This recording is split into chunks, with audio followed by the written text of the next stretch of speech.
Mesdames et messieurs, bonjour. Une dizaine de jours après l'accident ferroviaire des EGA, le Cameroun continue à porter le deuil et passer la consternation. Des questions sur le sort des victimes et les responsabilités à établir se posent. Ce sont quelques axes du débat ce dimanche sur Canal 2 International, dont voici le sommaire avec Ghislain Pierre-Essonneau.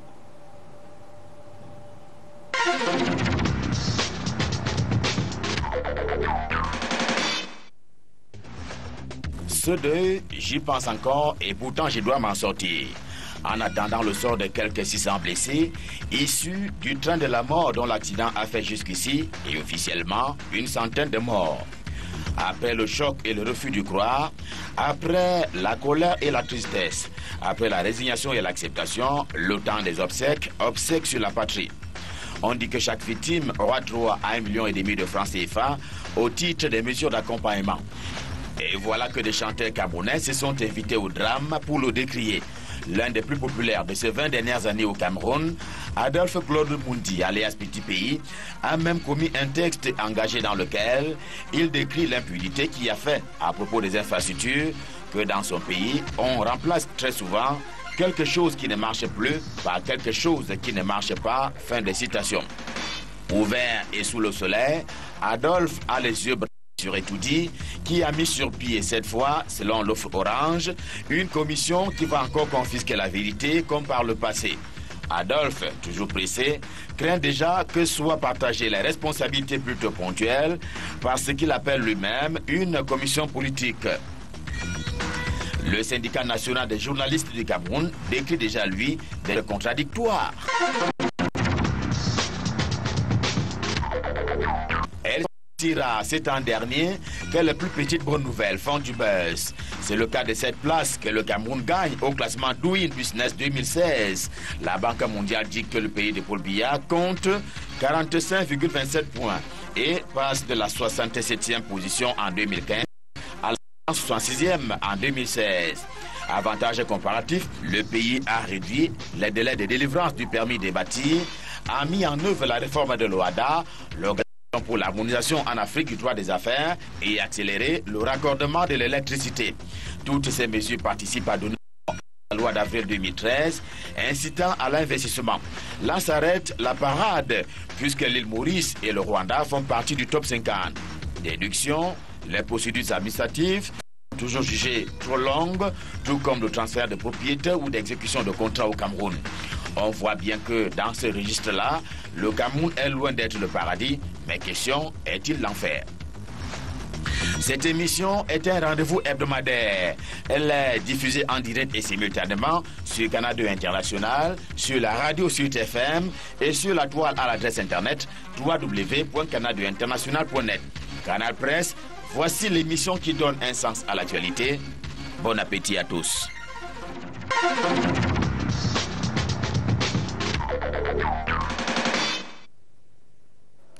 Merci Ghislain Pierre-Essonneau d'avoir planté le décor de débat ce dimanche 30 octobre. Et justement, ce dimanche, Emmanuel Atangana, bonjour, merci d'être là. Oui, bonjour Carole, bonjour à tous vos téléspectateurs, bonjour aux autres panélistes et merci pour la grande amitié et surtout l'immense honneur que vous faites à ma très modeste en mettant sur... Idriss Déby vient d'arriver au Cameroun sa visite. Que le président en exercice de l'Union africaine a sollicité le Cameroun pour l'appui, la candidature de son compatriote. Est-ce que le Cameroun a l'entre-gens efficace pour ce type de mission? Il faut d'abord préciser que le président Idriss Déby est venu exprimer toute sa solidarité et sa compassion émue à son frère ami Paul. C'est comme ça qu'il l'a appelé lors du toast qu'il a prononcé en réponse à celui de M. le Président de la République au Palais de l'Unité. À travers lui, à tout le peuple camerounais qui est resté par la catastrophe de vendredi dernier. Mais le Cameroun entretient des relations bilatérales de coopération très intenses, qui vont d'ailleurs s'intensifier, vu le contexte sécuritaire, et dont il n'est pas exclu que la question de la lutte contre Boko Haram était au menu du tête-à-tête entre les deux hommes. Par ailleurs, donc, vous évoquez un sujet qui aurait aussi été au menu de cet entretien.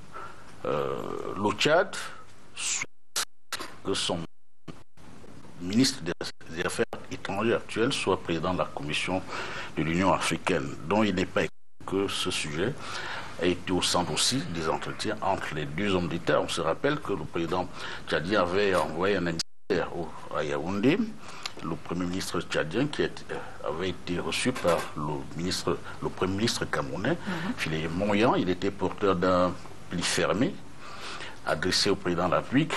Il a révélé que ce pli fermé, c'était pour solliciter le soutien du Cameroun à cette candidature tchadienne. Je crois que le Cameroun a des arguments solides pour peser de tout son poids pour faire élire un candidat de la CEMAC, parce que toutes les autres sous-régions présentent un candidat. Merci à vous. Également, parfait Siki d'être là, directeur des rédactions du quotidien de l'économie et footballeur du dimanche au 2-0, comme on le dit souvent. Du samedi. Oui. C'est plutôt footballeur du samedi. Ouais. La finale de la Coupe du Cameroun de football se joue ce dimanche. Bamboutos de Bouda contre APGS de Fou.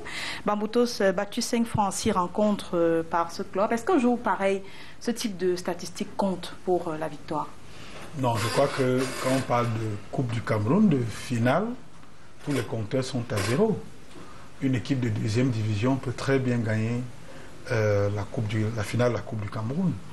Mais ce qui est le fait marquant, c'est plutôt, on va dire, l'exubérance des supporters de Bamboutos de Bouda, que l'on voit, l'on a déjà beaucoup vu. Ils ont déjà gagné sur cet aspect. Voilà, sur cet aspect, ils ont gagné. Ce n'est pas pour déplaire. Ils ont redonné goût, plaisir à regarder, à suivre la Coupe du Cameroun. On avait perdu cette envie. C'était devenu un événement banal. Je pense que ce qui arrive là est un bon bol d'oxygène pour le football camerounais. Je pense qu'ils font quelque chose de bien entendu. APGS de Fou aurait dû prévoir que son adversaire serait bien mobilisé, ce qu'on est en train de voir actuellement. Bon, APGS de Fou est un peu discret. Est-ce que c'est parce qu'il se prépare sereinement? J'ose bien le croire, parce qu'il faudrait que la finale soit belle, parce que le stade, lui, il a été rénové pour la CAN, on le sait, mais ça va être également le baptême du feu de ce stade rénové. Il y aura du gazon. Ce que je dis là n'est pas anecdotique, parce que pendant toute la saison, les joueurs d'APGS et de Fou ont joué sur des stades nus. Les footballeurs. Ils ont joué sur des stades nus. Et donc là, ils auront du gazon.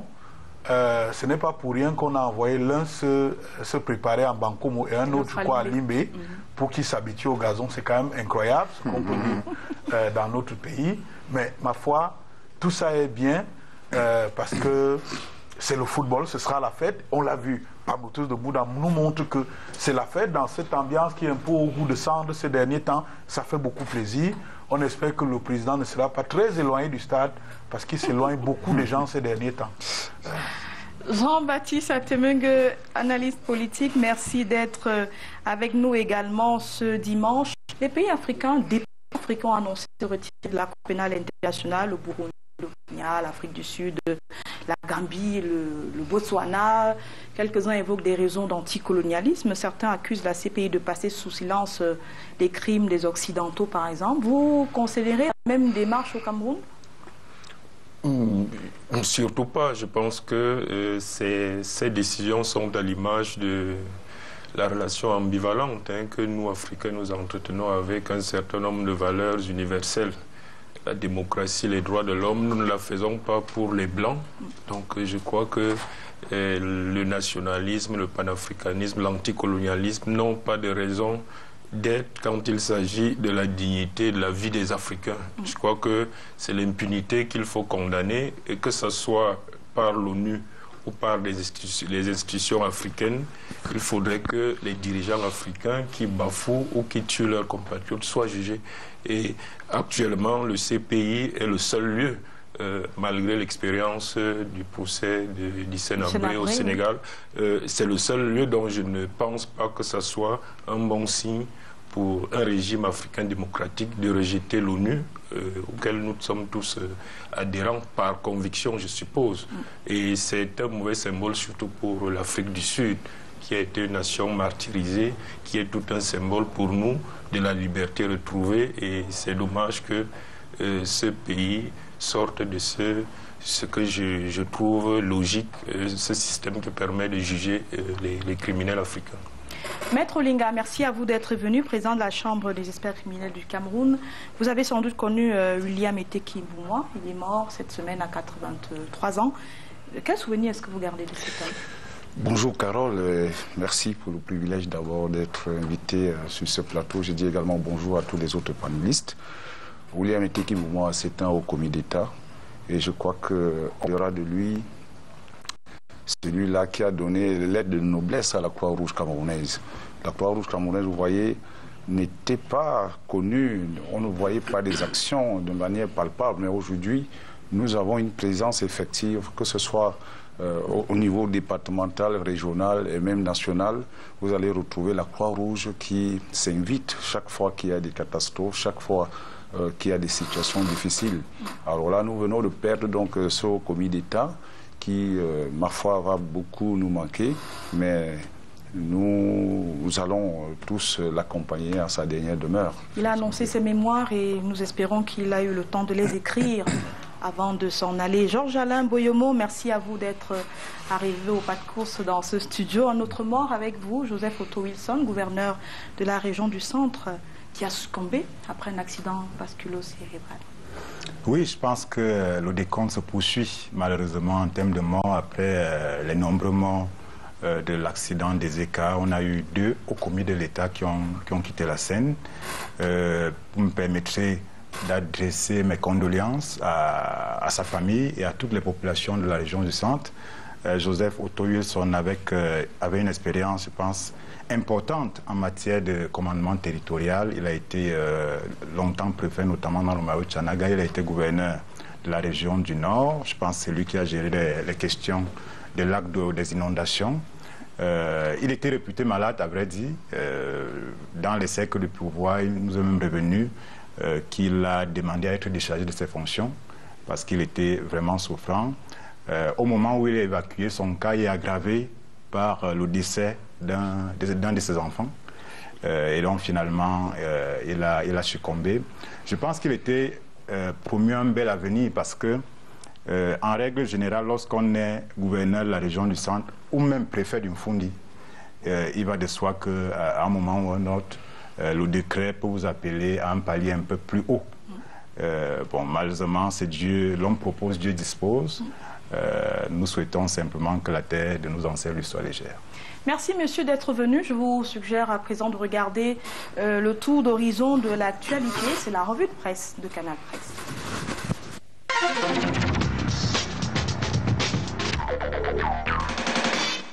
Bonjour. Une bougie pour illuminer le vendredi 21 octobre noir au Cameroun. Pour reprendre politique à hebdo dans cette une tout en recueillement. Je suis Ezeka, c'est en solidarité à tous ces compatriotes qui ont péri au déraillement tragique qui a précipité le retour du chef de l'État de son paisible séjour européen. C'est un Paul Biya, la mine serrée à Cameroun Tribune, qui réitère ses condoléances aux familles si durement éprouvées, appelant les Camerounais à plus de courage dans cette dure épreuve. C'est également au nom du président de la République et des militants et sympathisants du RDPC que le comité central du parti au pouvoir appelle à la compassion. Et du coup, la chaîne de solidarité s'est mise en place. Regardez ces clichés à Cameroun Tribune, entre dons de sang, de vivres et autres effets divers. Des gestes de soutien se multiplient à travers Yaoundé. Mais au-delà de cette générosité débordante, Mutation s'interroge. Aurait-on pu éviter ce drame? Autre interrogation du quotidien dans un autre numéro. Bolloré est-il coupable? Et la Mutation offre ses colonnes pour 2 tribunes. Une à Maître Akeromouna qui pense que le gouvernement doit demander des comptes aux propriétaires des Camrail. Pour sa part, Yann Gouet, chroniqueur au Monde, pense que l'industriel français est le bouc émissaire idéal pour dédouaner Paul Biya de sa léthargie. Les Perviers plus croient savoir que le drame des ECA est intimement lié à l'affaissement de la chaussée à Matom. Mais pourquoi n'avoir pas pris des mesures qui s'imposent pour éviter qu'on en arrive à la rupture de ce pont? Où vont les fonds alloués à l'entretien routier et l'argent prélevé dans les stations de péage et de paysage, s'interroge notre confrère. En tout cas, Cameroun Tribune annonçait la mise en place d'une commission d'enquête pour établir les responsabilités. La commission affirmant Yang a 30 jours pour interroger, fouiller, recueillir, écouter et réécouter par exemple le ministre des Transports qui, selon repère, après avoir instruit Camrail de doubler le nombre de wagons, histoire de recueillir le flux de passagers suite à l'effondrement du pont de Matombe, il s'est rébiffé et s'est dédouané de toutes les responsabilités du dérapage pur et simple selon la nouvelle qui revient sur le film de cette catastrophe des écarts. Autre ministre à la barre, celui des travaux publics dont la responsabilité pourrait être également engagée selon les Perviers Plus. Arrive un troisième larron nommé André Mamafouda, le ministre de la Santé publique, également sous le feu des critiques après les événements des Eka et de Maniaï. Comment gère-t-on les crises sociales au Cameroun? En tout cas, Émergence croit savoir que le président de la République gère très mal les catastrophes au Cameroun. Allusion faite au crash de la Camer en 1995, catastrophe d'un SAM au déraillement de 2009 et ce dernier déraillement. Certaines négligences ont tendance à produire les mêmes malheurs pour notre confrère. Il faut donc sortir de cette impasse politique, dit Germinal, qui présente les défis et les responsabilités de l'opposition camerounaise.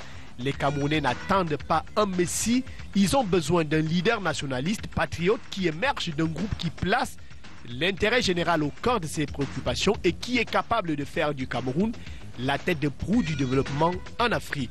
Le financier d'Afrique, justement, nous présente cette guerre ouverte entre la Commission bancaire de l'Afrique centrale et Afriland First Group qui s'oppose à la surveillance de ses activités par la COBAC, justement au motif qu'elle est une simple société de portefeuille. Entre les lignes, intégration de Thierry Ndongona dit que la maison mère du groupe bancaire que contrôle le docteur Paul Fokam refuse de se soumettre à la surveillance du régulateur d'Afrique centrale. Le milliardaire camerounais menace même de céder ses actions si la situation ne s'arrange pas. Une situation qui semble ne pas s'arranger du côté des Camouateurs, puisque Tribune d'Afrique rapporte qu'une centaine de directeurs de publication sont convoqués au contrôle supérieur de l'État qui leur demande de présenter des pièces justificatives relatives au paiement effectué par cette entreprise auprès de leur organe de presse. On reste dans la presse pour parler de la modernisation de la société de presse et d'édition du Cameroun. On dit quoi? Le mensuel d'information de Joseph Edouard Mimboué donne la parole à MCN, Marie-Claire Nana. Par son talent, ses succès, son tempérament de journaliste engagé et ses éditos mordants, personne ne peut rester indifférent à Madame le directeur général de la SOPECAM. Tout comme à Mongo Betty, dont la mémoire reste vivante 15 ans après sa mort. C'est à Mosaïque que Ambroise Comme, vieil ami de 30 ans, évoque l'impact de ce prix Nobel Wally Soyinka de 1986 sur la littérature africaine. Et nous parlons sport. Le 25 octobre dernier, on était à jour J-25 de la Coupe d'Afrique des Nations féminines. Signature en faisait donc grosse une pour dire que la tension monte dans les chaumières et dans le comité d'organisation. Les infrastructures de communication et les voies risquent de constituer le talon d'Achille de ce rendez-vous du football féminin à venir. Mais ce soir déjà, vivons la finale de football au stade Amadou Ahidjo qui oppose APGS de Fou au phénomène Bamboutos de Mbouda. Météo Sport, vous le voyez, a consacré sa une au club engagé des Bamboutos. À dimanche, s'il plaît à Dieu.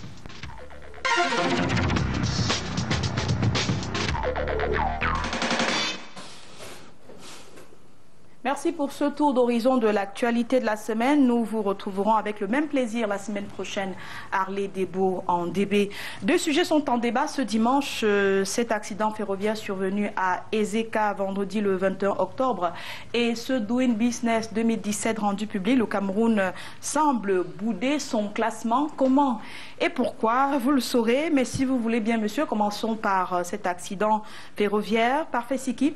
La semaine s'ouvre donc par un deuil national. La presse a relevé dans le traitement de l'actualité que ce jour-là, aucune manifestation publique n'était visiblement autorisée, même pas les marches de solidarité annoncées dans certaines places. Il y a eu des communiqués rendus publics pour les interdire.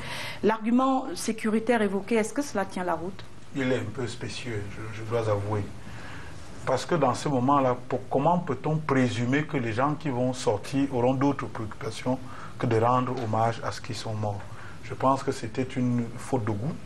On aurait dû laisser des milliers de Camerounais exprimer leur compassion, porter le deuil, parce que c'est ainsi, quand il y a deuil, vous ne pouvez pas encadrer l'expression.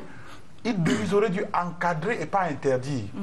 Ce que la police, les forces de sécurité auraient dû faire, c'est encadrer tout ce qui veut être organisé afin que ce moment soit vraiment un moment de deuil et que les Camerounais se retrouvent autour d'une flamme, autour d'une bougie, autour d'une fleur pour pouvoir se tenir la main et penser à ceux qui sont partis et prier pour ceux qui sont dans des situations difficiles dans les hôpitaux et voudraient s'en sortir. Donc c'était une vraie faute de goût.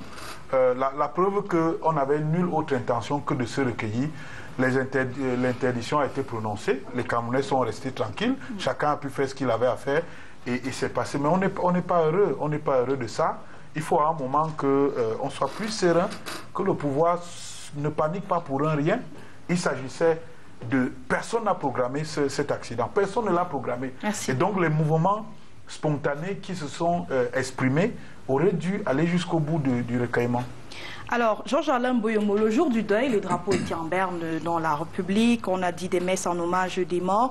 Le chef de l'État n'y était pas personnellement, il s'est fait représenter par le MINAC par exemple. Est-ce que son absence laisse croire qu'il ne compatit pas? Bon, je pense que les Camerounais qui sont un tant soit peu lucides savent que le chef de l'État n'a plus son énergie de 20 ans. Ce n'est plus Paul Biya qui informé de la catastrophe d'un SAM atterri à l'aéroport de Yaoundé-Simalène et va directement sur le site de l'événement. Donc mais pas immédiatement après l'accident.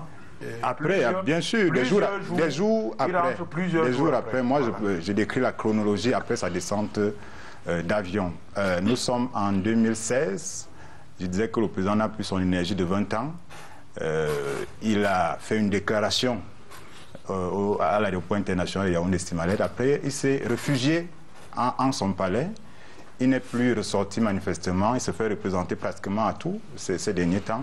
Mais là n'est pas l'enjeu. L'enjeu pour moi n'est pas à ce niveau-là. L'enjeu pour moi, c'est comment faire pour que ce qui est arrivé n'arrive plus. Certainement, on ira au fond tout à l'heure. La journée de deuil national, Parfait a parlé tout à l'heure de toutes les restrictions qui ont été observées. Mais moi, je dis, journée de deuil national, le décret, en fait, c'est pour l'affichage. Les Camerounais, dans leur immense majorité, avaient commencé à porter le deuil.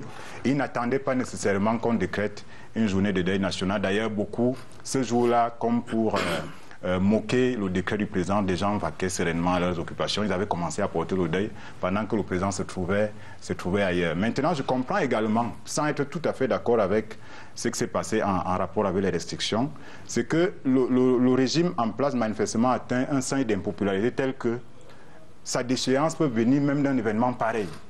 Ça veut dire que les gens peuvent se réunir à la place de l'indépendance ou à la place du gouvernement à Bonanjo et décider de faire autre chose après parce que le niveau d'indignation est tellement élevé et le régime est conscient de cela. Il essaye donc de mettre des garde-fous pour qu'on n'arrive pas à des situations encore plus compliquées. On en reparle dans le vif du sujet. Le temps pour moi, Emmanuel Atangana, vous aviez fait le tour sur le terrain. Vous vous êtes rendu compte que les Camerounais ont vraiment sacrifié à ce jour de deuil national? Merci, car je dois d'abord réagir au propos de mon éminent confrère, Parfait Siki, en lui rappelant qu'un jour de deuil national, c'est un jour de recueillement et de prière. Et que quand le président de la République décrète un jour de deuil national, c'est pour amener les Camerounais à honorer la mémoire d'une personnalité ou d'un ensemble d'individus, de citoyens, en grand nombre, comme ça a été le cas, malheureusement, ce vendredi 21 octobre. Et que, quand on décrète un jour de deuil national, l'administration territoriale canalise les lieux de prière et de recueillement qui ont été faits à travers les lieux de recueillement. Autre marche fut-il de pour honorer la mémoire. Bref-vous, c'est celle-là de mon voeu. Maintenant, par Georges-Alain Boyomo, le président de la République a rappelle qu'à sa descente d'avion, il a exprimé toute sa compassion émue à l'endroit des familles qui sont éprouvées par le drame des ECA. Sa présence physique n'est pas impérative. À partir de Genève, le président de la République avait déjà pris des mesures pour encadrer la gestion de ce drame. Ces mesures étaient la prise en charge totale et gratuite des blessés. Il a envoyé sur le terrain une délégation interministérielle pour gérer la catastrophe. Donc sa présence physique n'était plus impérative. Elle n'est même pas impérative. Je dis qu'elle n'est pas impérative, je pèse mes mots, je le maintiens, elle n'est pas, sa présence n'est pas républicaine en ce sens-là. Pour revenir à votre question, je crois que les Camerounais, dans leur immense majorité, ont observé ce jour de deuil national dans le recueillement et les prières.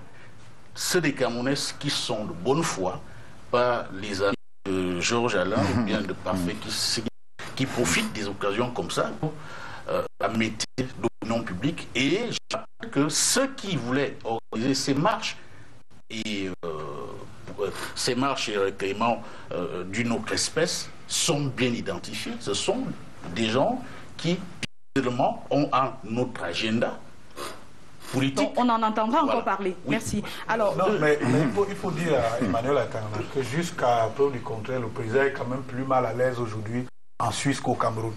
Donc il vaut mieux qu'il soit ici chez nous, où les gens ne lui crient pas dessus quand il passe, plutôt que d'aller en Suisse, où manifestement ce n'est plus la Ce n'est plus du tout bienvenu. On en reparle tout à l'heure. Jean-Baptiste Atemengue. Un autre sujet qui... Non, on est dans le sujet. C'est un autre sujet. Alors, je vais permettre que Jean-Baptiste Atemengue prenne la parole parce qu'il y a des polémiques qui se poursuivent autour de ce drame. La première, c'est d'ailleurs le temps mis par le président pour rentrer au Cameroun. Certains estiment que c'était quand même trop long et que visiblement il est même revenu parce qu'il était censé recevoir le président Idriss Déby plutôt. Oui, ce sont des commentaires trop longs par rapport à ça, la durée du séjour. Est-ce qu'il aurait pu rejoindre le pays le soir ou le lendemain? Non, je crois qu'il est revenu rapidement. L'accident a eu lieu vendredi. Oui. Dimanche, il était là. Il n'était pas à côté, donc il y a des autorisations de survol et tout. Le vol n'est pas... un vol d'avion, ce n'est pas une voiture. C'est pas automatique. On démarre. Donc je crois qu'il est rentré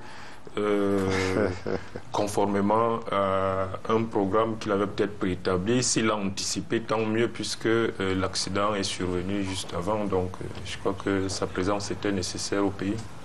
Maître... Mais je ne vois pas pourquoi il y a polémique là-dessus. Je pense que de Genève, de Yaoundé, il s'est trouvé à Genève. Le cas de Douala, le président est le chef de cet État. Il prend les dispositions pour que l'État fonctionne. Tous les canaux sont mis en marche pour qu'il continue à gouverner même hors du pays. Je pense que quel que soit le lieu, il est le chef de cet État et donc il gouverne le Cameroun, quel que soit le lieu, que ce soit Yaoundé, à Genève, à New York ou en Vomeka ou à Douala ou à Garoua, il est chef de l'État. Mais comment vous pouvez soutenir... Je savais que vous allez réagir par oui, mais comment 30 secondes, parce qu'il faut qu'on avance. Comment vous pouvez défendre cette Je ne défends pas. Mais vous avez le droit de ne pas l'approuver. Il explique. Oui, moi, ça ne me gêne pas autant que ça. Si vous vous êtes gêné, vous avez votre avis. Je respecte votre avis. Mais je me questionne. Je dis, mais attendez. Le président de la République est allé, comme d'autres chefs d'État, à une Assemblée générale des Nations Unies. Tous sont rentrés. Tous, sauf lui.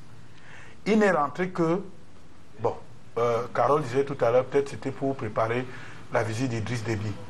Moi, je veux penser fermement, je veux vraiment encore croire que c'est parce qu'il y a eu l'accident des ECA que le président est rentré. Tous les chefs d'État n'ont pas les mêmes agendas ni les mêmes programmes. Il n'est pas rentré comme les autres parce qu'il a son programme à lui. Et je dis qu'on n'est pas chef d'État. Si son programme ne vous arrange pas, c'est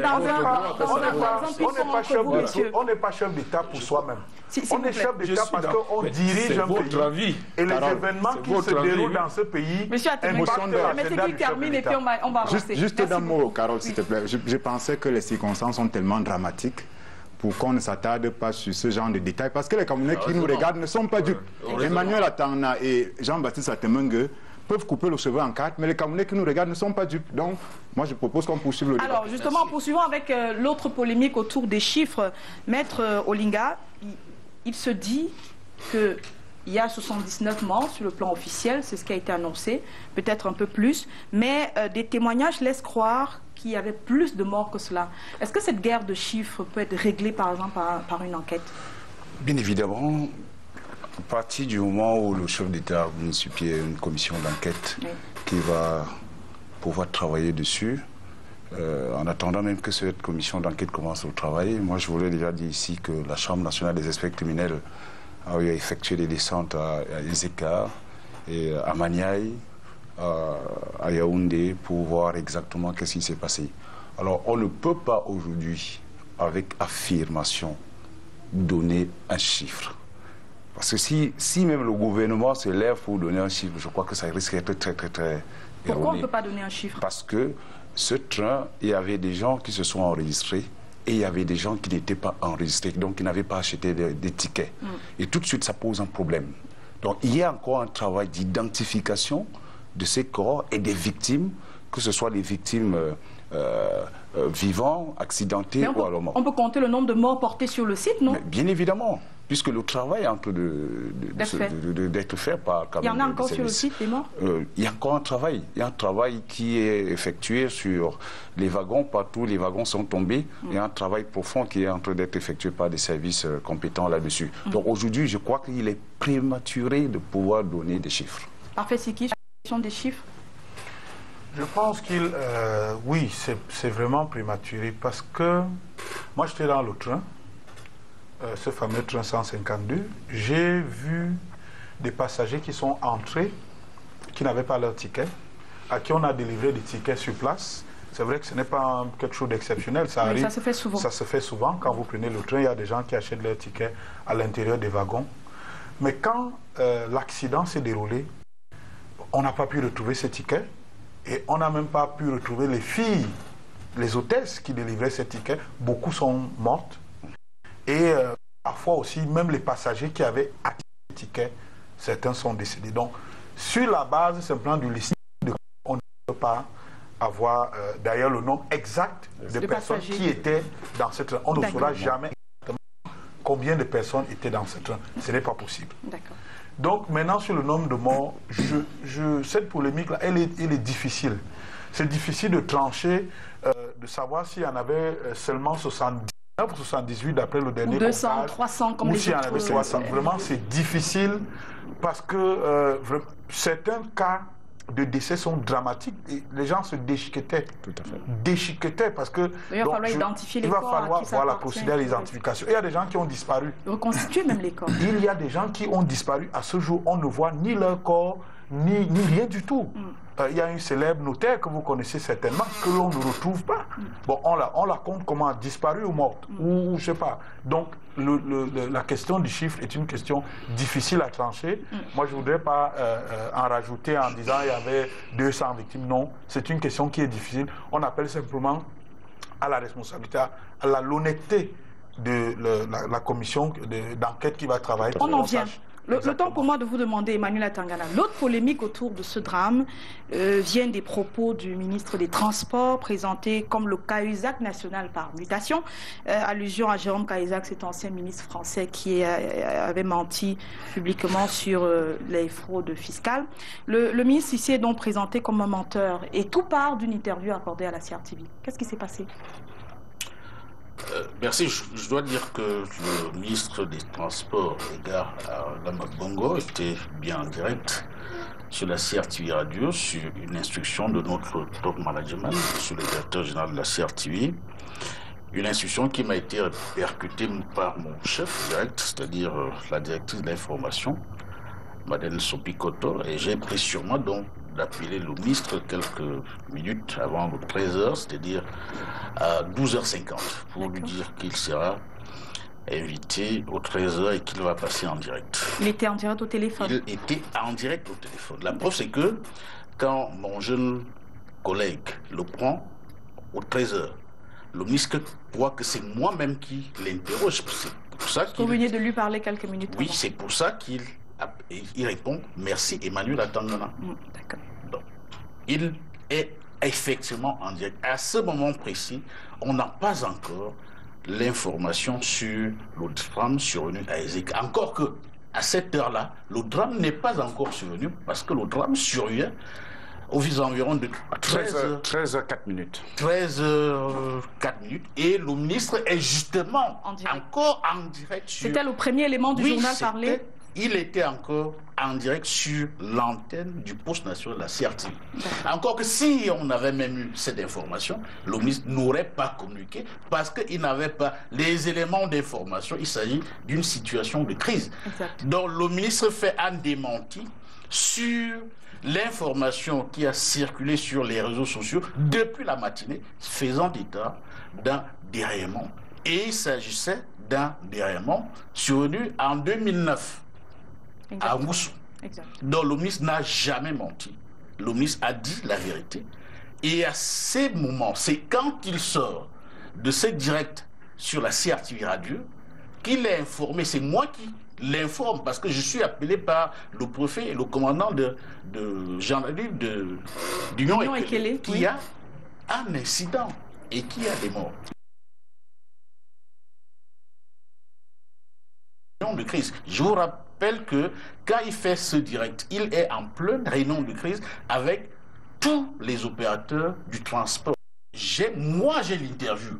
J'ai demandé à Camrail d'augmenter ses capacités opérationnelles. Il n'a jamais demandé à Camrail de mettre 2, 3 ou 20 wagons. C'est bien compris. En plus, il 200 personnes par voiture. 200 personnes. Allez-y. Et quand il dit instruction d'ordre général qui concerne tout le secteur des transports, Camerco a fait 8 rotations avec le MA60 et le 737. 8 rotations, il n'y a pas eu d'accident ou d'incident. Donc je rappelle, j'indique que c'était une directive d'ordre général qui concernait tout le secteur des transports. Merci Emmanuel ce jour-là, à l'exception du transport maritime. C'est bien donc compris. Le ministre n'a pas menti. C'est bien compris. Parfait, c'est qu'on est là dans les terminologies, n'est-ce pas? Oui, alors, parce que le problème du voleur, c'est les traces qu'il laisse sur le lieu du forfait. La déclaration du ministre des Transports, elle est disponible. Il dit, je demandais à Camrail d'augmenter 8 wagons. Non. Il y a 8 wagons. Et il dit ce qui porte le nombre de passagers à 1300 quelques. Il a dit, le détail du nombre de passagers. Il peut même dire... Non, mais il fait moins qu'il reconnaisse qu'il a dit. Permettez qu'il termine, je vous en prie. Il peut même dire augmenter de 30 voitures. Permettez Il faut moins qu'il le reconnaisse d'abord. Ne pas le reconnaître, c'est déjà... Camra est seul responsable du Non, mais il faut déjà qu'il reconnaisse qu'il a dit. Moi, je suis entièrement d'accord avec ce que vous avez dit. Vous avez dit c'est la responsabilité du technicien, Camrail, de dire voici où s'arrêtent mes capacités, le possible. Je ne peux pas faire plus. Je suis entièrement d'accord. Mais reconnaissez que le ministre a fait une déclaration, il a dit, c'était probablement, ça je peux le comprendre, c'est un homme politique, une récupération politique d'une situation dont il voulait se vanter. Oui, j'ai pris des mesures qu'il faut. J'ai demandé à Camrail d'augmenter 8 wagons. Ça fait, je vous dis qu'il donne le nombre de passagers prêts. Les bandes sont disponibles. Je vous dis, la bande existe. Certes, mais la le ministre, bande existe. je suis d'accord, mais le ministre n'était pas à la gare. Donc le ministre a non, il faut moins qu'il reconnaisse. D'accord. C'est comme rapport. Nous avons augmenté. Et donc le ministre je voudrais terminer donc. Terminé. Il aurait donc pu prendre cette distance-là. Parce que la distance qu'il prend en deuxième ressort, c'est cette distance qu'il aurait dû avoir en premier ressort, en homme politique prudent. J'ai demandé à Camrail de prendre des ressorts. Ils m'ont informé de ce qu'ils ont fait si tout est ils dans ont le fait ça. langage. Tout est dans le Il ne le langage. fait pas comme ça. Il dit, il prend sur lui de dire, j'ai dit de le faire et cela a été fait. Il y a 1300 et quelques passagers qui vont partir de Yaoundé. D'accord. Donc, c'est la deuxième fois dont il se retracte et c'est là le problème. C'est bien compris, messieurs. Pardon, je vous permets d'évoluer. Maître Francis Olinga, qui est-ce qui doit fixer les esprits en ce moment où il y a divergence d'opinion autour de oui, on a reçu instruction, non, on a pris sur nous d'augmenter la capacité du train? Nous sommes face à une situation de catastrophe de masse et là-dessus, je crois que le président de la République a pris des mesures qu'il fallait. Maintenant, ces mesures vont aboutir à établir et à définir et à répondre à des questions qui, quoi, quand, comment et pourquoi. Alors, lorsque nous allons avoir l'ensemble de ces réponses, c'est-à-dire le donneur d'ordre l'exécutant également. On établira donc à partir de cet instant-là les responsabilités des uns et des autres. D'accord, justement, parce que, Carole, il faut bien comprendre la posture de Camrail, que nous ne défendons pas sur ce plateau. Mais Camrail, c'est un partenaire du gouvernement qui ne peut pas venir... C'est un concessionnaire. Voilà, qui ne peut pas venir faire des déclarations pour dire que le ministre a fait ceci, cela. Mais je pense que la commission d'enquête, elle ne sera pas... Justement, parlons de cette commission d'enquête mise sur pied par le président de la République et chapeautée par le Premier ministre. Maître Olinga, est-ce que cette composition fait problème? Cette composition ne peut pas peut-être pour le moment faire problème, mais ça peut peut-être faire problème parce qu'on va dire peut-être qu'il n'y a pas la présence du ministre des Transports ou alors le ministre des Travaux publics, mais non. Moi, je crois quand même que dans cette commission, on retrouve le ministre de la Justice, on retrouve également la gendarmerie et la police, on retrouve quand même des corps qui sont appelés et qui, d'habitude, mènent des enquêtes judiciaires. Donc, à partir de cet instant, et je crois que sur ce, le procureur du tribunal de grande instance du Foundi et le procureur du tribunal de grande instance des ECA vont coordonner des enquêtes qui vont être ouvertes du côté de la justice. Et moi, je crois que pour le moment, il n'y a pas encore polémique sur cette commission d'enquête. Mais on peut s'interroger certainement sur l'absence d'un certain nombre de responsables, comme le ministère des Travaux publics, parce que l'enquête du déraillement des ECA ne peut pas seulement concerner le déraillement des écarts. On ne peut pas détacher cela de l'effondrement de la route à Maniaï. Alors, il faut que l'enquête tienne compte d'abord de ce premier volet avant d'arriver du côté des écarts. Merci, c'est bien compris. Parfait, Siki. Certains partis d'opposition disent que c'est une commission purement gouvernementale et concluent que Paul Biya vient d'enlever toute possibilité de manifestation de la vérité autour de cette affaire. Bon, il y a quand même quelque chose qu'il faut observer. C'est que les ministres dont la responsabilité est présumé engagé, on va le dire comme ça. Oui, bon, on va dire engagé. Présumé engagé dans ces deux faits sont hors de cette commission. Parce qu'il y a la protection civile, le MINAT, qui fait pourtant partie de cette commission. Non, ça c'est en aval. La protection civile ne peut intervenir. Non, elle ne peut pas intervenir en amont. Elle n'intervient qu'en aval, c'est-à-dire la protection civile n'arrive que quand les faits se sont passés. Exact. Même si on sait qu'il y a des mesures préventives qui peuvent également être prises dans le cas de la protection civile. Mais on peut dire ça, on peut dire la même chose de la santé, de toutes sortes d'autres choses. On peut dire. Est-ce que vous partagez la conclusion des partis d'opposition? Je pense que les partis d'opposition jouent un peu leur rôle, c'est-à-dire que mais quelque chose peut sortir de là parce que on a exclu, vous voyez bien que le ministre de la Santé est exclu, le ministre des Travaux publics est exclu, le ministre des Transports est exclu. Ce sont des potentiels acteurs dans la collecte des informations. On remarque également que le président de cette commission, c'est le Premier ministre, parce qu'on envisage la possibilité d'entendre les ministres. Exact. Parce qu'on aurait pu donner cette commission à un ministre, mais comme un ministre ne peut pas venir entendre un autre ministre, on a placé la commission à un niveau qui est au-dessus pour que des ministres puissent être effectivement entendus, auditionnés dans le cadre de cette enquête. Quelque chose peut sortir de là. La question c'est est-ce que nous en saurons quelque chose, nous? On en vient. Emmanuel Atangana, pour la commission créée par Paul Biya, il est bien dit qu'elle mène toute investigation et entend toute personne susceptible de contribuer à la manifestation de la vérité, que cette commission fait appel à l'expertise nationale et internationale. Est-ce que ce n'est pas par là dire que ce type de personnes, la société civile et les experts interviennent plutôt bien en aval et peuvent être mobilisés par la commission plutôt que de faire partie de cette commission? Cette disposition de ce décret est pertinente et claire. C'est-à-dire que le Premier ministre, qui est président de cette commission, va faire appel à toutes les intelligences, à toutes les expertises susceptibles d'éclairer l'opinion publique nationale. D'abord, le président de la République, qui est le destinataire des résultats de cette enquête, à faire toute la lumière. Donc, je crois que toutes ces polémiques autour de la composition de la commission d'émission sont inutiles. Je crois que le président de la République est décidé à faire la vérité, toute la vérité sur cette affaire-là. L'expertise nationale sera sollicitée, elle sera mise en contribution. C'est pas, je veux peut-être trahir un secret ici en disant que le Premier ministre va il est déjà en train d'envoyer certaines... ce qui est tout à fait normal, vu le jour où la commission a été créée. On attend bien qu'elle soit sur le terrain. Des experts dans le transport ferroviaire pour venir éclairer sa lanterne sur ce qui a pu bien se passer à 7 ou 5 km d'Agar des Écarts. Merci. Alors, Georges-Alain Boyomo, Hilaire Kamga, secrétaire permanent et porte-parole de la plateforme de la société civile pour la démocratie, estime que cette commission d'enquête n'est pas indépendante, rien qu'au vu de sa composition. Est-ce que vous partagez son point de vue? Non, je pense qu'on va un peu vite en besogne par rapport à la composition de cette commission.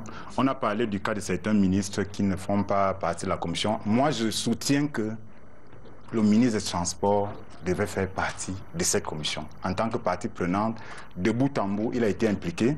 Et je suis sûr qu'il doit ressentir une espèce de pincement que le Premier ministre qui a choisi d'aller visiter les chantiers des stades du côté de Limbé, au lieu de se préoccuper au plus haut point de la catastrophe, soit le président de la commission. Ce même jour. Moi, voilà, c'est pratiquement, c'est un peu gênant. C'est un peu gênant que ce soit le Premier ministre qui préside cette commission. Maintenant, on a parlé du ministère des Travaux publics. Je pense que c'est bien l'intitulé du décret, c'est Commission d'enquête sur l'accident ferroviaire du 21 octobre survenu à Ezeka. Il n'y a pas de lien direct entre l'effondrement du pont de Manyaï, parce qu'on va dire, bon, il y aurait également pu avoir un accident aérien. Si, Georges, il y a un lien direct. Il y a un lien. Mais je dis que l'intitulé... Vous avez pris le train parce que vous aurez pu prendre la route et que la route était coupée. Non, pas moi. Voilà, moi j'avais fait une réservation. Et on peut quand même se dire les choses. Si ce train avait normalement fait son tour comme celui qui est venu de Douala, il n'y aurait jamais eu de problème. Je suis d'accord, parfait, mais voilà. Je pense que ce serait évoqué. Qui a été lancé, il n'y a jamais eu ce serait évoqué, mais pour parler comme les enquêteurs, ce n'est pas le cœur de cible. Ce n'est pas le cœur de cible. Le cœur de cible, c'est l'accident ferroviaire. Maintenant, forcément, on va évoquer la rupture de la nationale numéro 2 au niveau de Manyaï. On aurait pu ajouter, il y a d'autres ministres qui peuvent intervenir, le ministre de la Défense, qui a ordonné... Qui seront appelés... Voilà, puisque le génie militaire a fait un excellent travail sur le terrain, les sapeurs-pompiers ont fait un excellent travail sur le terrain, mais le secrétaire d'État, peut-être, voilà, mais de toute façon, je pense que nous devons laisser cette commission faire son travail, parce que ce qu'il faut noter, c'est que la commission a la possibilité de mobiliser toute expertise. Par exemple, ça veut dire que Parfait Siki, qui faisait par exemple partie de ce train, peut être appelé, pour être entendu. Je vous rappelle, je convoque simplement un fait historique pour que les gens soient fixés.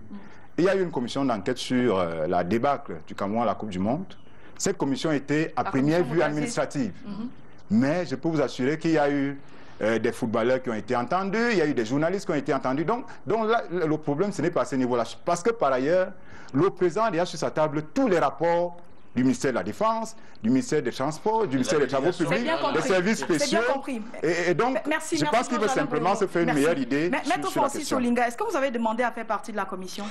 Déjà, je voulais quand même préciser quelque chose avant de répondre à cette question, Carole. Lorsqu'on parle d'enquête, on parle de prendre en considération les circonstances avant, pendant et après. D'accord. Alors, donc, cette commission ne pourra pas se contenter seulement de l'incident qui a eu lieu à Ezeka. Il faut d'abord voir qu'est-ce qui est à l'origine, la cause. Sera évoqué, c'est clair. Et à partir de cet instant, il faut tenir compte donc de l'avant-accident qui permettra à ce que nous puissions comprendre qu'est-ce qui s'est passé. Si on ne peut pas prendre en considération les circonstances avant, ça sera très difficile d'avoir le bon résultat. Est-ce que vous avez demandé à faire partie de la commission? Bien évidemment, nous avons saisi le Premier ministre, qui est le président de cette commission d'enquête. La Chambre nationale des experts criminels a saisi le Premier ministre pour pouvoir faire partie de cette enquête. Et je voulais préciser encore ici qu'on n'a pas eu à attendre la mise sur pied de cette commission pour déjà quand même essayer de voir qu'est-ce qu'il y avait lieu de faire. Nous, on a fait une descente à Manyaï.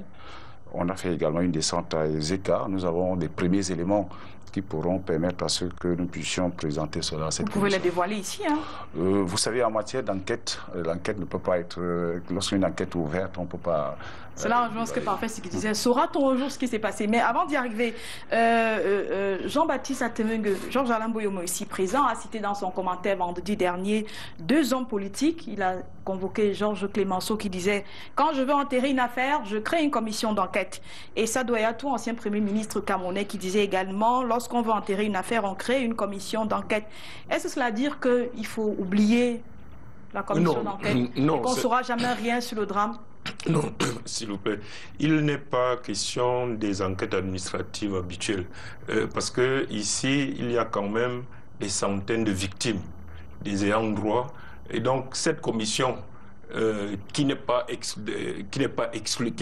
le monopole de cette enquête, parce que toute victime peut porter plainte en justice. Donc, mais cette commission va éclaircir toutes les autres procédures d'indemnisation des assureurs et tout. Donc, tout le monde attend effectivement d'avoir des éléments. Donc, c'est une commission qui est utile, pas seulement au gouvernement, mais aussi aux autres acteurs qui vont aider à la manifestation de la vérité et surtout à indemniser les victimes. Donc, ce n'est pas une commission inutile comme toutes les autres. Je crois que quand il y a des accidents d'avion et que le constructeur et tout le monde envoie une commission sur le terrain, ça permet de dégager... Et même pour Camrail, ça permet de dégager les responsabilités et d'aider à l'indemnisation, au traitement. C'est une enquête parmi tant d'autres. Au moins 4 enquêtes sont ouvertes. Alors, parfait, c'est que je viens à vous par une question, toujours une idée d'Hilaire Kamga qui a lancé un projet de création d'une commission pro bono à vocation donc citoyenne, et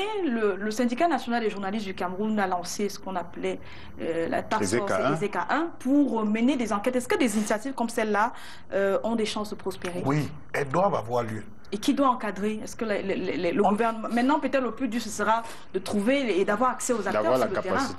Moi j'ai simplement... je vais prendre le cas des journalistes. Notre métier est déjà encadré.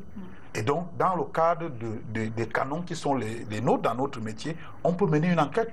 Mais on le voit, les journalistes mènent des enquêtes sur des sujets. Parfois, reviennent sur des affaires qui ont été classées pour dire maintenant. On s'est trompé ici et là, et la conclusion de cette enquête n'était pas bonne. Donc, des initiatives comme ça sont, je veux dire qu'on aurait bien aimé qu'il y en ait bien avant, sur d'autres catastrophes que l'on a. C'est les moyens qui font défaut ou pas? C'est peut-être les moyens qui feront défaut. Quand je vois le syndicat, bon, il ne roule pas sur l'or non plus. Vous savez, nous les journalistes, qui doit les soutenir? On n'a pas grand-chose. Il y a des organisations qui peuvent soutenir. Il y a des organisations qui sont pour la liberté, pour la vérité, qui peuvent soutenir. Mais je dis que le scepticisme qui se dégage de cette commission et probablement des résultats qui pourraient survenir est lié davantage à la jurisprudence, au cas précédent. Parce que Atemeng signale bien que ce n'est pas une commission d'enquête ordinaire parce qu'il y a beaucoup de morts. Il y avait beaucoup de morts ensemble. Il y avait des blessés aussi. Les blessés sont aussi indemnisés. Je suis entièrement d'accord. Vous aussi, vous serez indemnisé? Il y avait, j'espère bien. Bon, non, c'est pour dire, je n'ai rien, ce serait fait offense à ceux qui ont un vrai bobo que de commencer à chipoter sur quelqu'un. Mais il faut quand même préciser que donc, je voulais terminer. Pas fait pour être indemnisé. Je voulais terminer en disant qu'ensemble, la catastrophe de 14 février 1998, il y avait plus de 200 morts. Plus de 200. Il y a une commission d'enquête qui a été créée. On ne l'a jamais rendu public, les conclusions de ces commissions d'enquête. Peut-être on les a remis à qui de droit, non? Oui, mais c'est ça le souci. Vous voyez, l'émotion est nationale. Mais pourquoi les résultats de l'enquête seront confidentiels? Vous avez le cas de la soute à munitions du quartier général. L'explosion a lieu. Yaoundé est complètement paniqué. Un état de panique. Une commission d'enquête est créée, on ne saura jamais ce qui s'est effectivement passé. Comment peut-on écrire l'histoire de cette façon-là? C'est ça le souci qu'on peut avoir aujourd'hui avec cette commission d'enquête qui a été mise sur pied. Le public aura-t-il jamais les résultats? Saura-t-on jamais ce qui s'est passé? Comment on saura? Le public saura les résultats de cette enquête. Déjà, en temps opportun? Oui, en temps opportun. Je vous ai indiqué que le président de la République est déterminé à faire toute la lumière, mais alors toute la lumière sur ce qui a pu arriver, ces vendredis noirs à Ezeka. Mais cette enquête, comme le précisait Jean-Baptiste tout à l'heure, n'exclut pas d'autres formes d'enquête. Les parlementaires envisagent, par exemple, d'ouvrir une enquête parlementaire qui n'obère pas l'enquête, la commission du président de la République. Les journalistes, eux aussi, bon, ils ont déjà ouvert leur enquête. Une enquête, la propagande que vous faites autour des idées de Hilaire Kamga qui aussi propose une autre forme d'enquête. Ce sont des propositions, il faut bien en parler. Oui, toutes ces propositions sont les bienvenues. Il s'agit d'un drame national qui n'a pas... même internationale, parce qu'il y a des étrangers des Ougandais, qui ont répercussion à l'international, qui sont morts au cours de cet accident. Oui, Jean-Alain Bolémon. Comment fédérer fédérer les efforts autour, parce qu'il y a une multiplicité de commissions ou d'enquêtes qui sont finalement ouvertes. En fait, l'idéal serait qu'il y ait beaucoup de commissions d'enquête, même pour que les idées se croisent et s'entrecroisent, pour que jaillisse la vérité. Mais à vrai dire, il y a beaucoup de commissions folkloriques, parce que, comme d'habitude, les gens profitent de la pluie pour se soulager sur le torrent. Et bon, par exemple, la commission d'enquête parlementaire, combien de fois le Parlement a eu l'occasion de faire une enquête parlementaire, on n'a rien vu. D'ailleurs, les mécanismes prévus même dans le règlement intérieur neutralisent toute idée de commission d'enquête. Donc, ces gens qui sortent, c'est davantage... C'est des effets d'annonce, et je pense qu'il ne faut pas faire très attention à cela. Pour les journalistes, je pense que au-delà de cette commission qui est fort louable, il faut déjà que dans nos différents supports, qu'on sente bien que les journalistes tiennent à ce que la vérité soit dite sur cette affaire et que les sanctions soient prises. Parce que le problème n'est pas tant la composition ou le nombre d'enquêtes.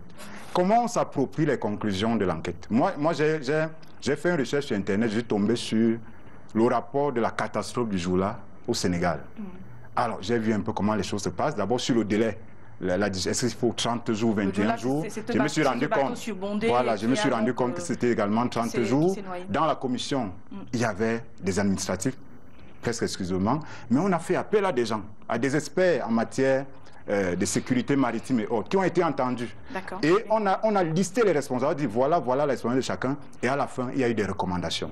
Ce qui se passe au Cameroun, c'est qu'il y a généralement tout ça dans le rapport, mais en termes de recommandations, vous pensez que lorsque il y avait la catastrophe de Sabi, il n'y avait pas des recommandations en rapport avec l'Ocean et autres? Est-ce qu'on en a tenu compte?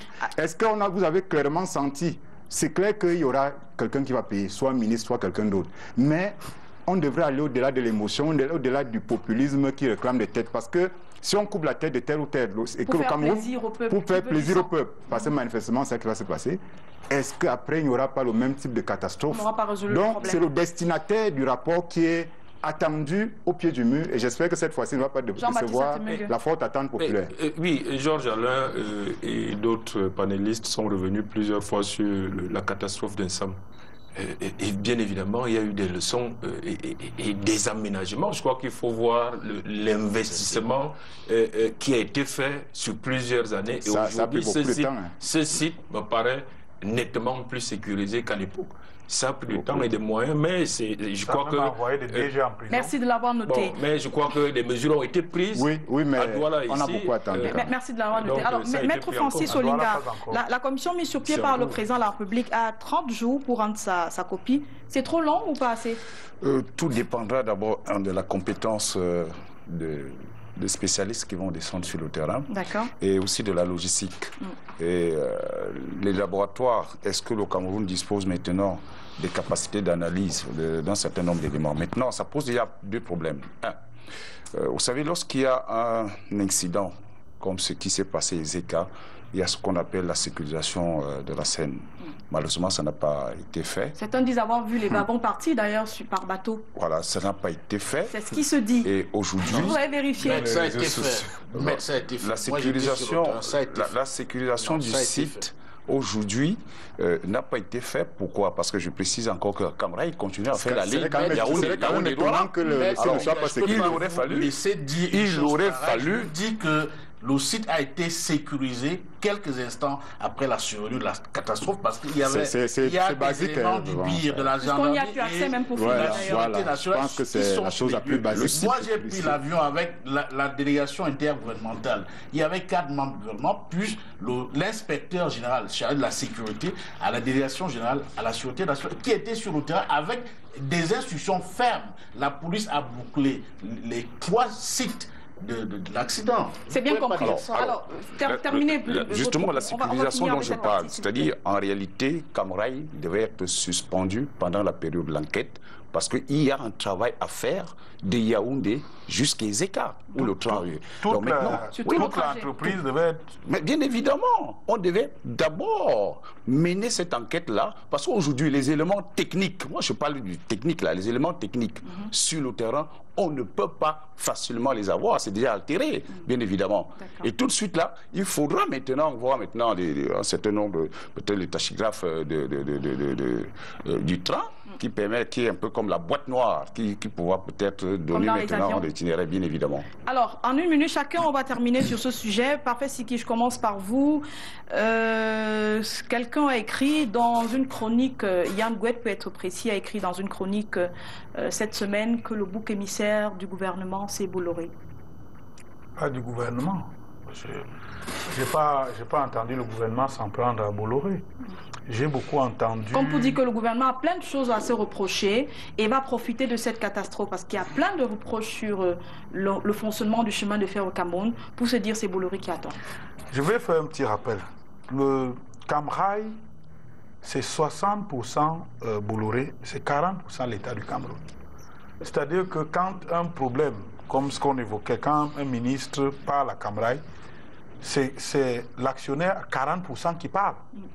Ce n'est pas simplement l'autorité politique qui parle, c'est l'actionnaire à 40% qui a une minorité de blocage. Donc les deux sont responsables? Bien sûr, 40%.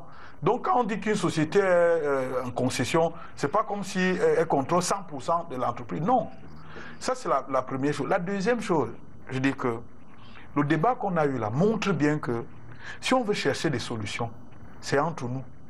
Il ne faut pas qu'on aille chercher Bolloré, parce que le problème Bolloré, il se règle en quoi? Il se règle en la dénonciation du contrat.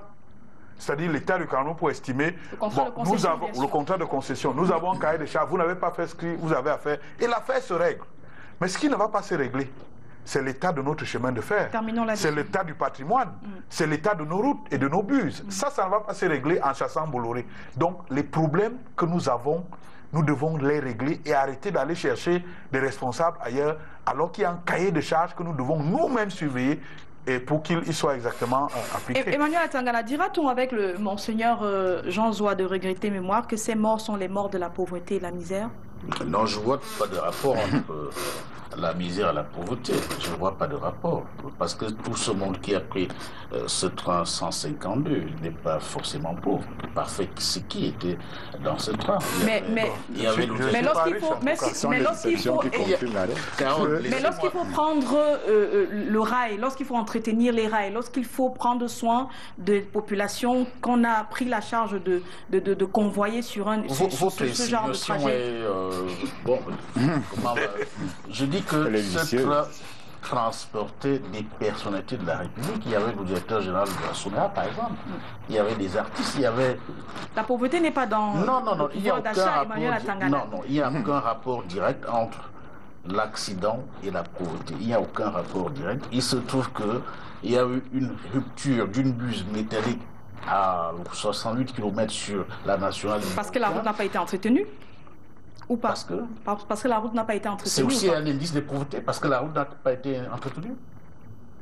C'est vrai que c'est vous qui posez des questions sur ce plateau. Est-ce que c'est un indice de pauvreté parce que la route n'a pas été entretenue? C'est donc cette quoi? Route est pauvreté stratégique. C'est donc quoi? Cette buse rompt au moment où 3 entreprises sont en train de réhabiliter la nationale numéro 3. Le ministre des Travaux publics était sur le terrain. Il y a 330 buses. Qu'est-ce qu'on tire comme conclusion donc de cet incident? Je ne peux pas tirer une conclusion hâtive. Attendons les résultats de l'enquête décrétée par le chef de l'État.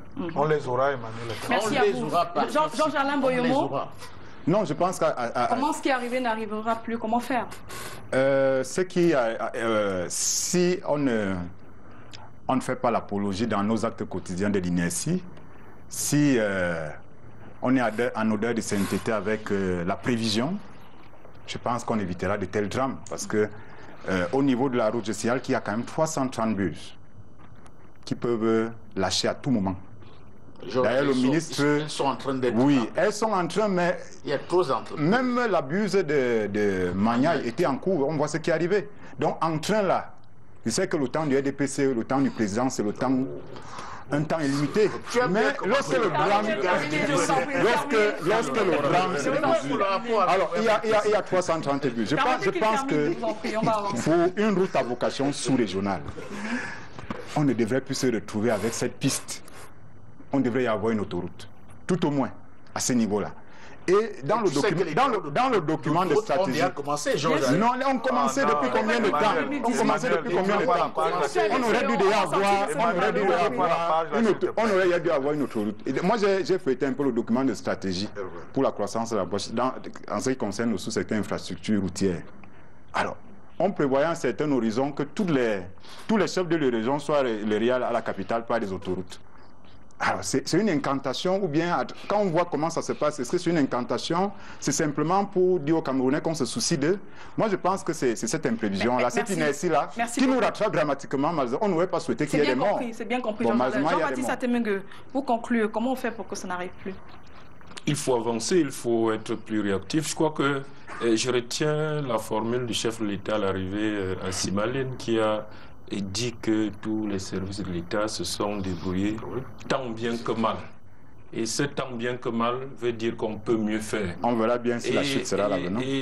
Et moi qui suis sur le trajet, parce que le problème n'est pas que l'actionnariat de Camrail.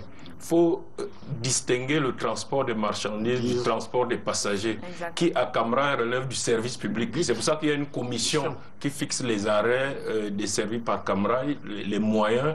Donc l'État est vraiment impliqué dans le transport des passagers en tant que service public. Ce n'est pas la même procédure pour les marchandises qui sont du registre purement commercial pour Camrail. Et je me plains régulièrement parce que de ma garde au télé, par exemple, régulièrement ils suspendent les arrêts et on décrit effectivement ce volet service public qui manque parfois à Camrail. On a l'impression que on les force à transporter les passagers et tout sur Internet, vous verrez qu'il y a des arrêts prévus entre Yaoundé et Douala, mais qui ne sont même plus desservis. C'est le cas chez moi. C'est peut-être au gouvernement à rappeler que ça doit être... C'est au gouvernement, ce d'autant plus qu'aujourd'hui, quand vous voyez une grande métropole comme Yaoundé, le train est un des moyens de désengorger la ville jusqu'au télé, par exemple, ou la banlieue proche de Yaoundé. Il faudrait des petits trains pour aménager, élargir les possibilités de transport et d'hébergement de Yaoundé. Donc je crois qu'il faut qu'on réfléchisse à ça. Deuxième leçon à tirer de tout ce qu'on entend, il y a un entourage trop technique des ministres que moi j'ai souvent décrié. Technique parce que il n'y a pas que Camrail qui est le bouc émissaire. Georges Alain a évoqué le RDPC. Donc le RDPC est le premier bouc émissaire, comme le président Paul Biya est l'autre bouc émissaire permanent. Mais on se rend très bien compte que le RDPC n'y est pour rien parce que les ministres sont entourés par des techniciens, des fonctionnaires. Et moi je pense que dans le monde de la communication d'aujourd'hui, tel que les choses se déroulent, nos ministres devraient rétablir un cabinet politique et le premier conseiller de chaque ministre, dans toute intervention, on voit très bien, ça peut déraper, mal interprété. Chaque ministre devrait avoir pour premier conseiller au Cameroun aujourd'hui un conseiller politique. Merci pour la demande d'emploi. Qui soit... La demande d'emploi. Il faut bien que ces ministres soient aussi entourés politiquement. Le chef de l'État l'est. Le chef de l'État l'est. Il est bien entouré. Il est sous-utilisé.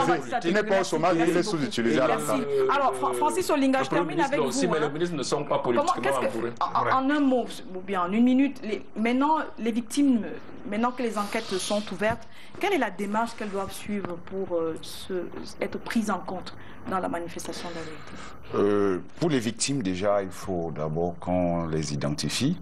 Qu'elles se fassent identifier aussi. Oui, bien évidemment. Et ici, nous avons pratiquement 3 catégories de victimes. Nous avons des gens qui sont décédés, il faut les recenser. On a des blessés, il faut les recenser. Mais également, il ne faut pas oublier cette catégorie de victimes. Parfait était dans ce train.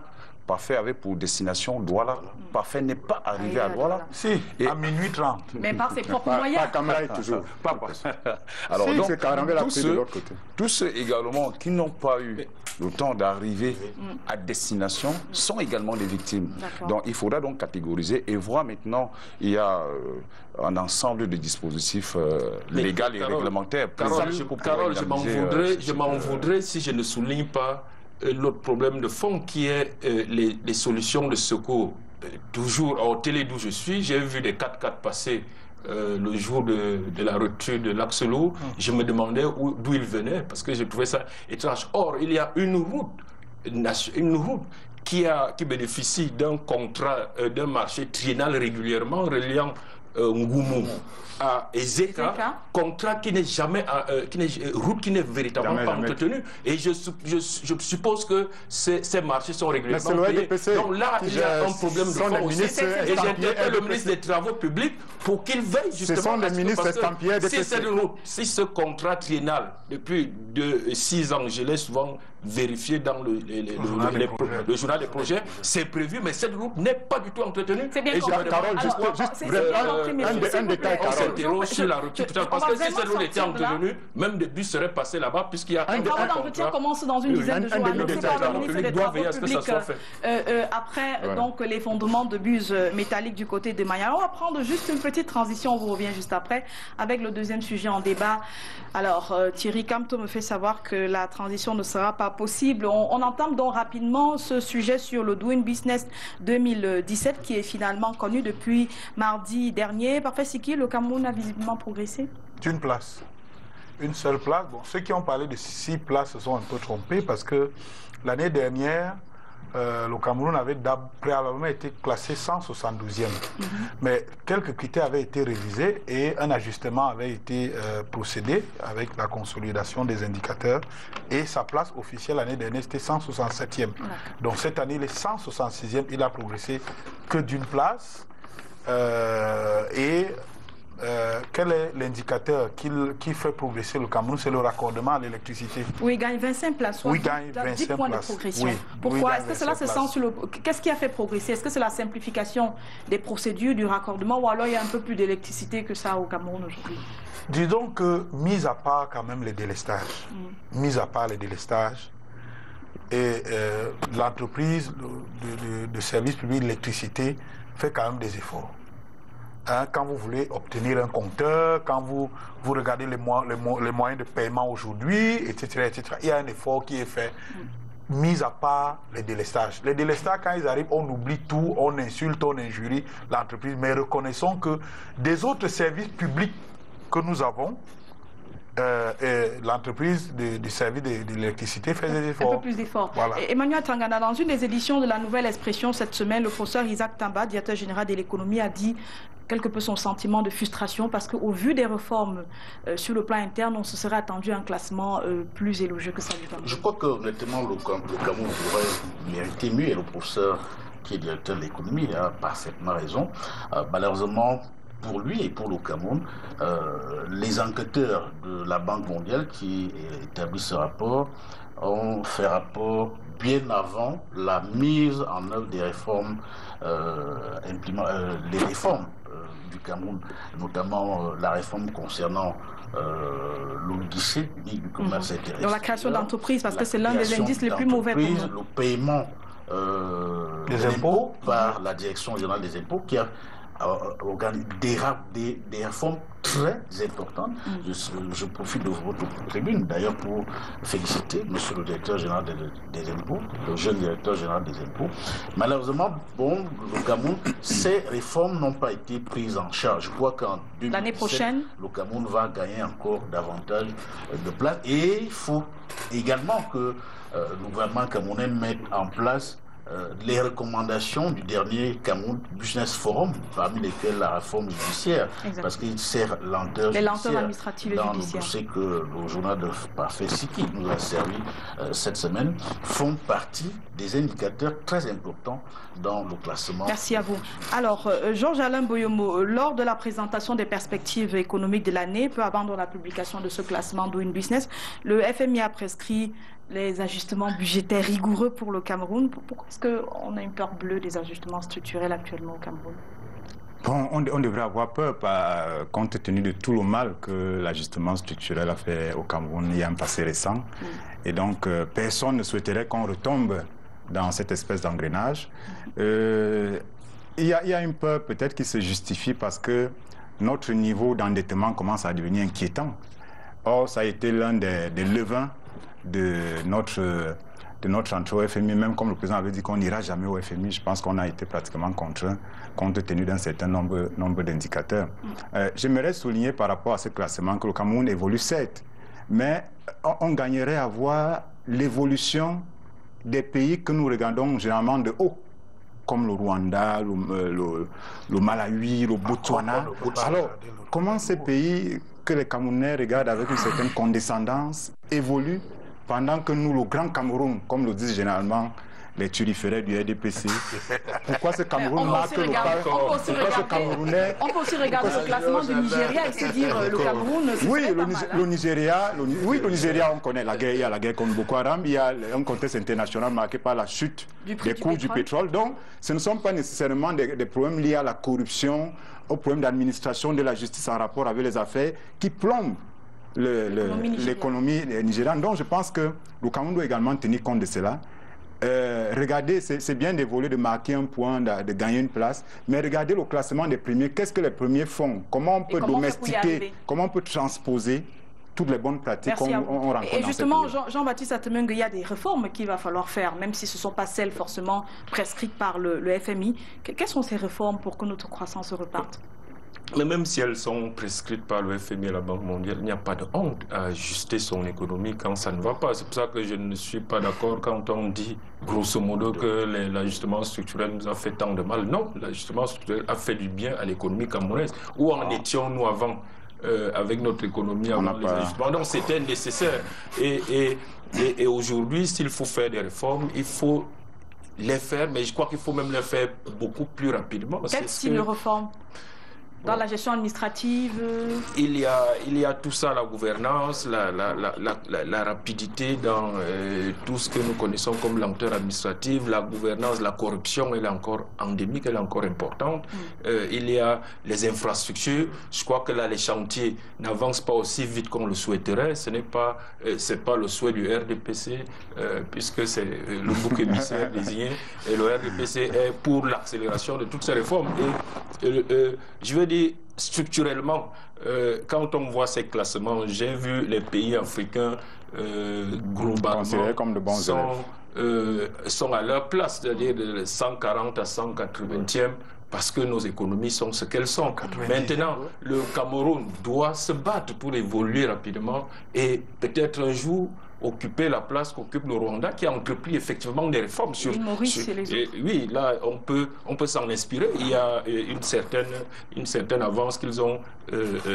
Est-ce que nous, on peut copier aussi facilement? Le Cameroun, c'est le Cameroun, donc on est à notre rythme. L'État fait, on a cité l'exemple du directeur général des impôts. Il y a d'autres secteurs où les réformes avancent, il y a d'autres secteurs où ça n'avance pas vite, et donc il faut falloir un coup de fouet. Faut prendre conscience. Oui, donc moi je ne suis pas contre les institutions internationales tant qu'elles nous accompagnent à évoluer très rapidement vers ce qui est utile pour notre économie. Merci. Maître Francis Olinga, est-ce que ça se ressent sur le quotidien que le Cameroun a évolué d'un rang ou a baissé? Comment ça se ressent quotidiennement? Ça peut se ressentir dans le cas où on continue. Je voulais ajuster juste sur ce que Jean-Baptiste venait de dire.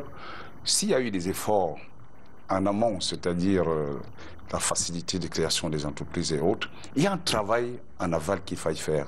Et ce travail demande à ce qu'on puisse sécuriser tout au moins cette économie. C'est-à-dire ces entreprises qui sont créées, ces produits qui sont mis à la disposition du consommateur. Comment est-ce qu'on fait pour pouvoir les sécuriser? D'où l'intelligence économique. Le Cameroun a besoin de créer, de mettre sur pied une agence nationale d'intelligence économique. Cette agence a pour mission de veiller, car il y a la veille stratégique, la veille concurrentielle, et cette agence va permettre de mieux lutter contre la fraude, la piraterie, la contrefaçon, la contrebande. Parce qu'aujourd'hui, ce travail est effectué par les entreprises, les multinationales. Mais les petites entreprises camerounaises ne peuvent pas avoir cette capacité de pouvoir le faire.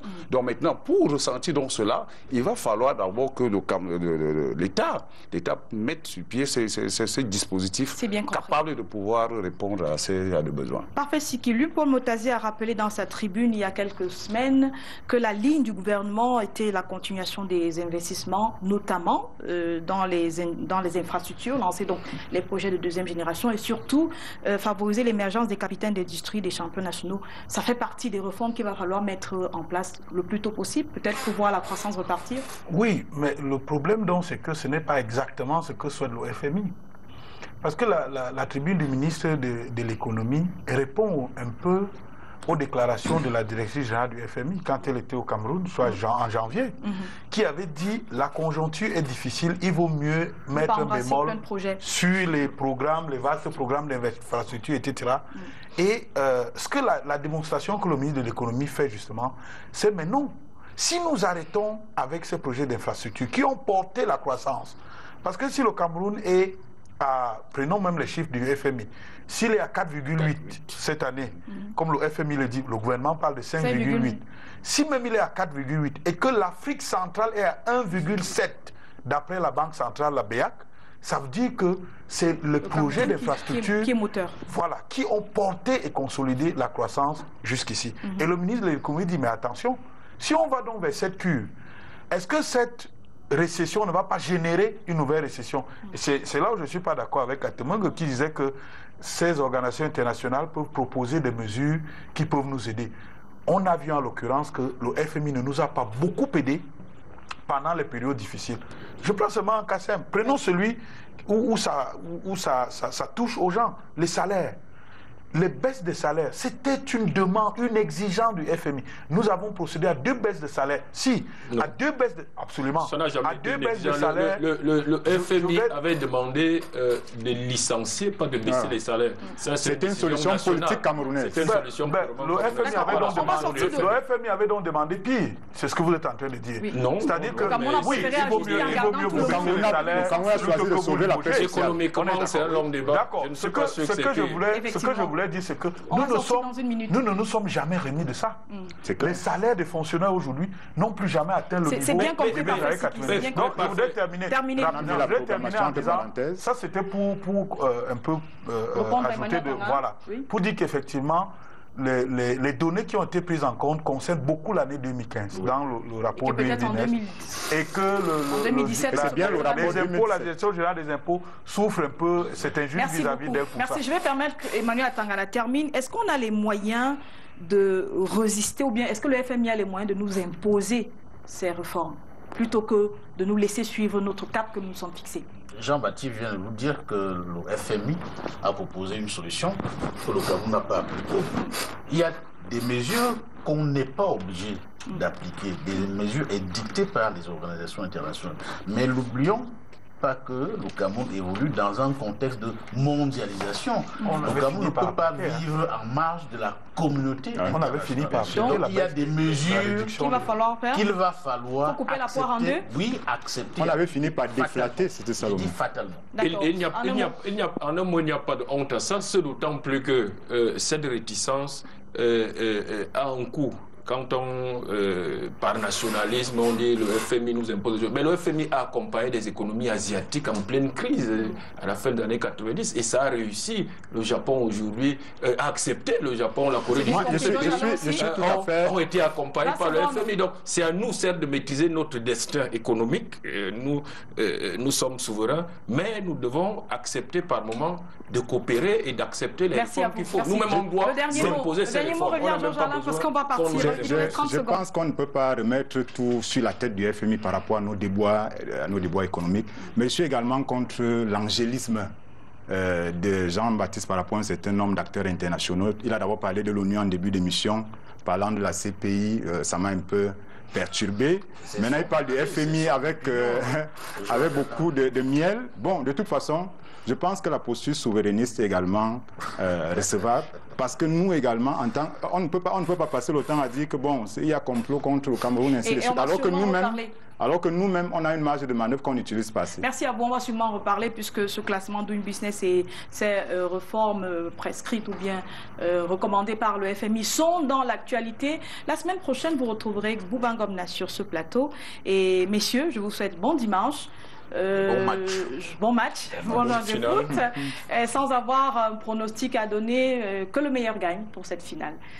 Bon dimanche sur Canal International.